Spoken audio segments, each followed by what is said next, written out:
మేఘాల్లో సన్నాయి రాగం మోగింది, మేళాలు తాళాలు వినరండి, సిరికి శ్రీహరికి కళ్యాణం కానుంది, శ్రీరస్తు శుభమస్తు అనరండి.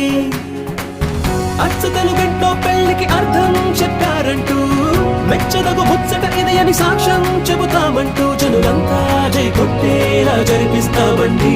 అందాల కుందనపు బొమ్మవని జత చేరుతున్న చంద్రుని, వందేళ్ల బంధమై అల్లుకుని చెయ్యందుకోవటే